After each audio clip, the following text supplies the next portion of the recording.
Buenas noches, tutor, compañeros. El día de hoy les vengo a socializar el punto sobre las consecuencias del incumplimiento de los contratos privados. El incumplimiento de un contrato privado puede tener graves consecuencias legales y financieras. Las partes involucradas, las consecuencias específicas del incumplimiento pueden variar según el tipo de contrato, las cláusulas incluidas y las leyes aplicables.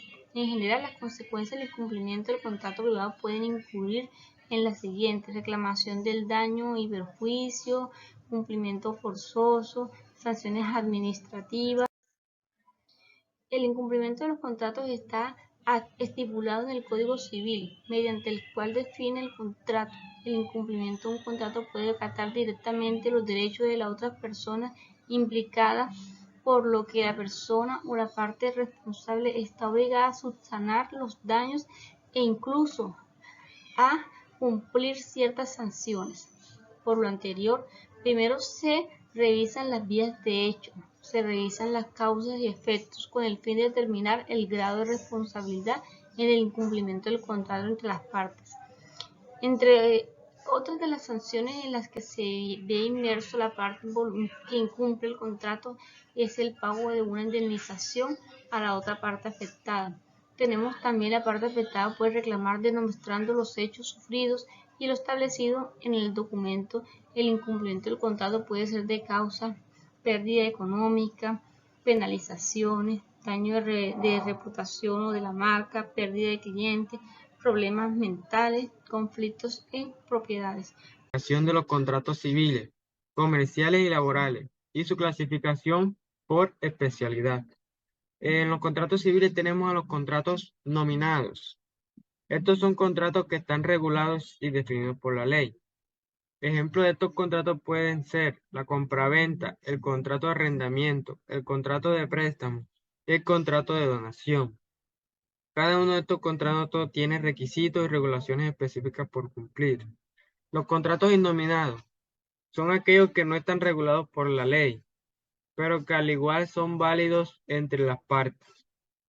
Estos contratos pueden ser más flexibles y adaptarse a las necesidades particulares. Tenemos a los contratos comerciales, donde están los contratos de compraventa mercantil. Este contrato se utiliza para la compra y venta de bienes en el ámbito comercial. Puede ser entre dos empresas o entre una empresa y un consumidor.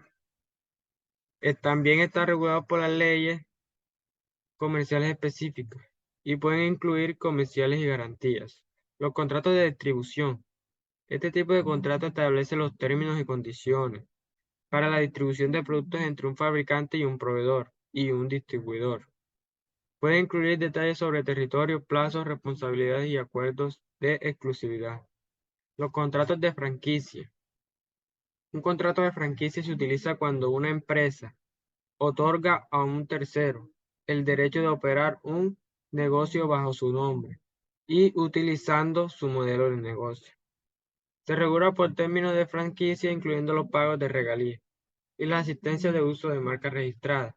Relaciona y presenta un estudio de los principios que se aplican en los contratos privados.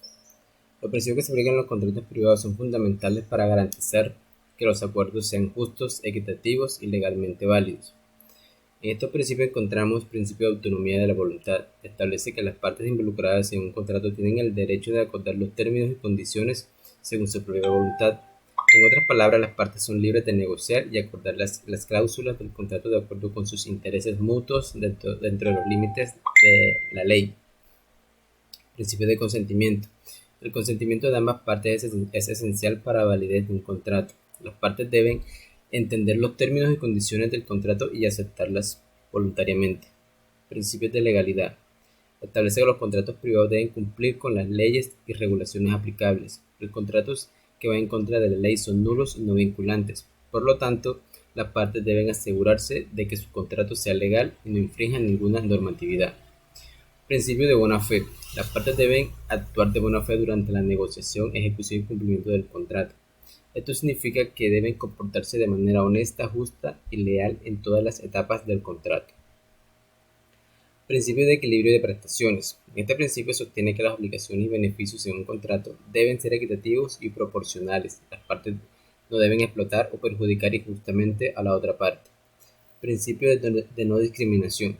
Los contratos no deben discriminar a las partes involucradas en función de características protegidas como raza, género, religión u orientación sexual. La discriminación en los contratos puede ser ilegal y dar lugar a sanciones legales. Principio de ejecución de buena fe. Este principio se aplica a la ejecución y el cumplimiento del contrato. Las partes deben llevar a cabo sus obligaciones de buena fe y cumplir con los términos del contrato de manera oportuna. Principios de interpretación contractual. En caso de ambigüedad de los términos de un contrato, se aplica el principio de interpretación contractual. Esto implica que se buscará la intención de las partes y se interpretarán los términos de manera que se pueda lograr un acuerdo justo y equitativo. El lucro cesante hace referencia a las ganancias que se dejan de percibir como consecuencia directa del hecho, es decir, como pérdida del incremento patrimonial dejado de obtener debido a un incumplimiento contractual, un acto ilícito o un perjuicio ocasionado por un tercero. El daño emergente se refiere a las pérdidas, es un daño real y verificable, supone el coste de reparación por el detrimento ocasionado y en general con todos los gastos que se derivan del incumplimiento ilícito, el cual se justificaría con facturas o documentos acreditativos del daño a reparar y por supuesto ha de existir un anexo casual entre el hecho ilícito y el daño ocasionado. Entre las diferencias, según el artículo 1614 del Código Civil, encontramos que el daño emergente supone un menoscabo sufrido al patrimonio de la víctima. Por su parte, el lucro cesante hace referencia a la ganancia que deja de percibirse o la expectativa cierta económica del beneficio o provecho que no se realizó como consecuencia del daño.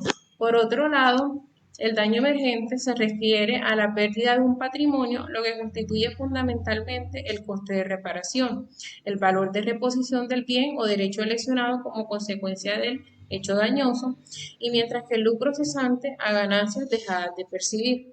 ¿Qué es la responsabilidad civil contractual y extracontractual? Son dos conceptos legales relacionados con las obligaciones y responsabilidades que una persona puede tener hacia otra en el ámbito del derecho civil. Responsabilidad civil contractual se refiere a la obligación de cumplir con los términos y condiciones de un contrato entre dos partes. La base legal surge cuando existe un contrato válido entre las partes, ya sea escrito o verbal, y de una de las partes incumple con las obligaciones contractuales. Ejemplo, contratamos a una persona para realizar un servicio específico y si esa persona no cumple con lo acordado en el contrato, podríamos tener derecho a reclamar daños y perjuicios bajo la responsabilidad contractual. Responsabilidad civil extracontractual alquiliana. Se refiere a la obligación de reparar el daño causado a otra persona sin que exista un contrato previo entre ellas. La base legal surge por acciones u omisiones que causan daño injusto a otra persona sin importar si hay un contrato entre las partes.